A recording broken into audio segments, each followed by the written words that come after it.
Alright, you guys have been asking for way too long about the vehicles that we're building because we have a ridiculous amount of cars. We're getting questions about what goes into them, what comes out of them, why we cut these things in half, which is kind of a running theme, isn't it, Danny?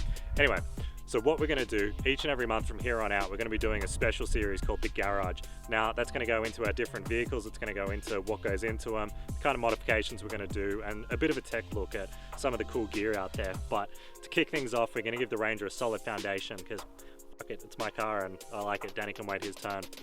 First things first, we're going to go see Brad and the guys from Ultimate Stretchers. Now, these guys are hands down one of the most premium car modifiers out there. They pull diffs out of Camaros, tub things. It's absolutely wild, insane. So we're going to go down there right now. We're going to have a sit down. We're going to run through my pretty embarrassing past with vehicles. We're going to run through some of the epic builds that Brad's done. This is just the start, ladies and gentlemen. This is going to be rad. Most people know me for having four-wheel drives, but I think my first four-wheel drive was my 38th car. Yeah, it's about that. I've wasted a lot of money over the years on things like Skylines, GDIRs, rotaries. Went through an awful mini truck phase, which is where I learnt that it's okay to cut cars in half as long as you know how to put them back together. I got the four-wheel drive and it was great fun going camping and driving dirt tracks, but I had it in a single car garage. Had a bunch of mates around for a few weekends. We're putting a solid axle in it, putting the hydraulic steering, 35s, cut the coil springs out of the rear and put leaves in it just to make it. I actually don't know, it was just a thing rock crawlers in the States did. I thought it was cool as shit. And then I rocked up to four-wheel drive action my first day with the biggest truck there and everyone thought I was an idiot. They still do, but I still had the biggest truck there, so fuck 'em. I think the transition for me from rock crawling into touring was a gradual thing, kind of like going from lowered cars into lifted ones. I remember going to Fraser Island with my solid axle surf, and I remember thinking, I want to do more of this stuff. I want to go to these crazy places, and you can't do it with a big, dumb truck. You need something that is comfortable, that fits all your camping gear in, that's nice to drive, that starts when you turn the key. That's why I bought this, and then I did this to it, but this is good stuff.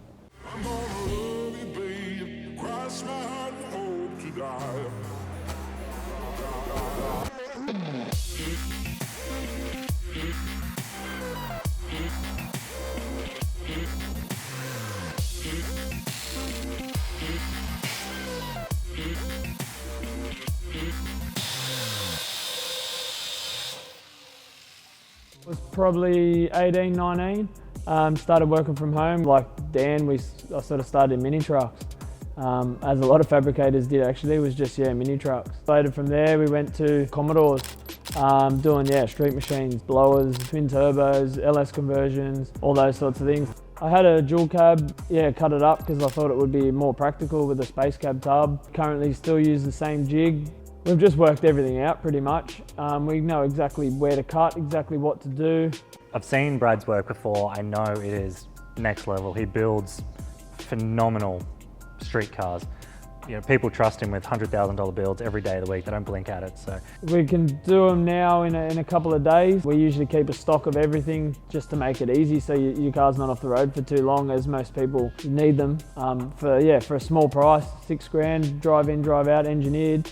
Why wouldn't you get the long bed option? Stretching it didn't ever feel like a modification. It felt like something that just the way it should have been. It should have just been a long bed option from the factory and I would have bought it. So in a way, this was just a no-brainer. It was the logical step. It was just correcting what Ford didn't get right to start with. I really wasn't expecting the change it would make to the vehicle, that it's not like I've just got an extra 30 centimeters of tub. It feels like a physically different vehicle to drive. It's bigger, it's more planted, it tows better, it rides better. It feels kind of like it's, you know, if the Ranger's here and the F-150's here, it kind of feels like it's about here now for bugger all in terms of purchase price.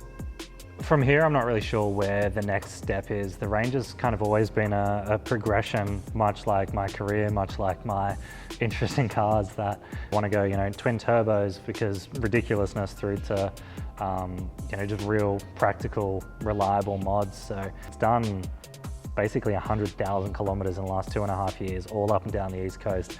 out into the Outback, basically standard. So I think it's time to really take it to the next level and make it so, yeah, it looks cool, yeah, it's great to drive, but you can jump in it and go to the Canning stock route without worrying. All right, so as you can tell, we're in the middle of the Outback, so I'm absolutely blown away with how well the Range is performing. It's the vehicle I always wanted and the vehicle they should have been from the start. So make sure you reach out to Brad, jump on his website, ultimatestretches.com. He fit us in really quick, so I'm sure he can look after you too. Of course, that's just the tip of things too. The Ranger now has a solid foundation, and it's just going to get bigger and better through this new series we're doing called The Garage. The Ranger's first on the chopping block. Danny's got a bunch of projects in. I've heard we're building a supercharged Jeep, which should be pretty cool, so keep an eye out for The Garage. Reach out to my boy Brad, build cool cars, come out, do cool shit. Hit that subscribe button. This one could be here. I don't know how YouTube works. Maybe there's a bell.